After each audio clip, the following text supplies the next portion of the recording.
வேஸ்ட்டாக தூக்கி போடுற லாலிபப் ஸ்டிக்கை வச்சு வீட்டுக்கு ரொம்ப உபயோகமான ஒரு பொருளாக எப்படி ரீயூஸ் பண்ணுறதுன்னு பாருங்கள். பிளாஸ்டிக்கை ரீயூஸ் பண்ணுறதுக்கு இது நல்ல டிப்ஸ். இதுக்கு அடிஷ்னலாக எங்கள் வீட்டில் யூஸ் பண்ணுற காலியான வாஷிங் மிஷின் லிக்விடோட கேப் மட்டும் எடுத்துக்கிறேன். இதில் லாலிபப் ஸ்டிக்ஸ் எல்லாத்தையும் இப்படி 1 by 1 கொஞ்சம் ஸ்பேஸ் விட்டு வச்சுக்கிறேன். இந்த கேப்லாம் என்கிட்ட இல்லைப்பா அப்படின்னீங்கன்னா ஒன்றும் பிரச்சனை இல்லை. எல்லார் வீட்லேயும் கட்டாயம் இருக்கிற இன்னொரு கேப் வச்சு கூட இதுக்கு யூஸ் பண்ணிக்கலாம். இதே வீடியோவில் அது என்னென்னு 2வது சொல்லியிருக்கேன். வீடியோ முழுசாக பாருங்கள். எங்கள் வீட்டில் ஊதுபத்தி ஸ்டாண்ட் இல்லை. ஸோ நான் இதை அழகாக ஊதுபத்தி ஸ்டாண்டாக மாற்றிக்கிட்டேன். ஊதுபத்தி ஸ்டாண்ட் இல்லைன்னா அவசரமாக சில பேர் பூஜை பண்ணிவிட்டு பத்திய வாழைப்பழத்தில் குத்தி வச்சுடுவாங்க. அந்த பழமே கொஞ்சம் வாசனை மாறிடும்.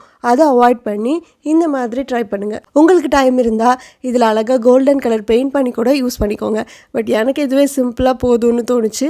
ஸ்பேஸ் விட்டு வைக்கிறதால இந்த பத்தி சாம்பல் கூட இது மேலே விழாது. பத்தி வாசனையும் வீடு ஃபுல்லாக எல்லா டைரக்ஷன்லேயும் பரவி இருக்கும்.